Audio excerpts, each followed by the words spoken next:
coups de pelle, puis ça grouillait encore dans le sac de couchage. Ah, bien, avec des coups de pied, là. Bonsoir tout le monde. C'est ce qu'il a fait. Bonsoir tout le monde et bienvenue à 2000 évêques. Une émission qui, comme un oiseau avec un gros derrière, vole pas haut. Pas banal, ça.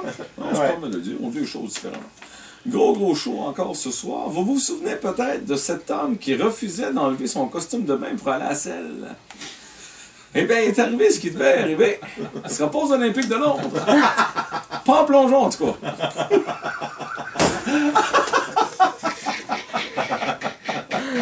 Il est arrivé ce qu'il devait. Non, ça n'a pas fait la cote. Ensuite, je me moquerai du prof de musique qui a censuré Edith Piaf à cause de la phrase « Dieu réunit ceux qui s'aiment Ouais. ».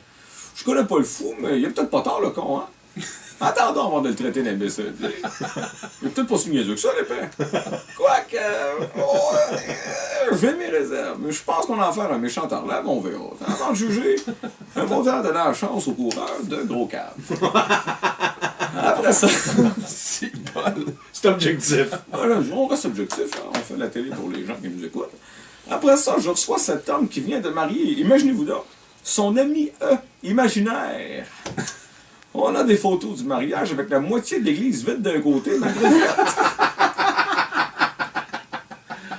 malgré le fait que lui nous dit que toute la famille de sa fiancée était présente. Ouais. Sauf le frère imaginaire de cette dernière qui, comme il a dit, on ne voit pas sa photo parce qu'il ne va pas être là à cause de sa job imaginaire en Europe. Il travaille pour le cycle imaginaire.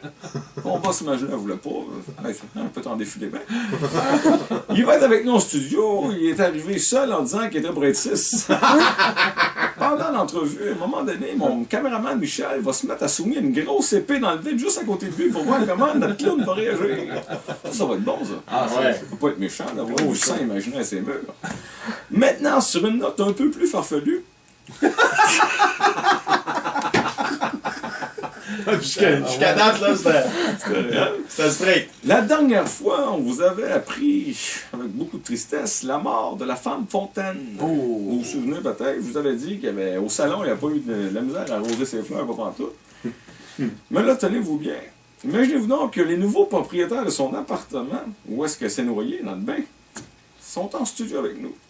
Et d'après eux, le fantôme de la femme Fontaine hanterait les lieux. Ouais. Hein? Plusieurs de leurs amis ont rapporté avoir entendu des bruits de giclage dans la nuit. D'autres ont vu l'ombre d'une flaque traverser un mur. Pas banal. Curé est venu pour faire un exorcisme. Il a lancé de l'eau bénite dans le vide. Le fantôme a répliqué tellement fort que le curé a pas. Ça va être à suivre, ça. C'est tout ce que t'as. Tout ce que t'as.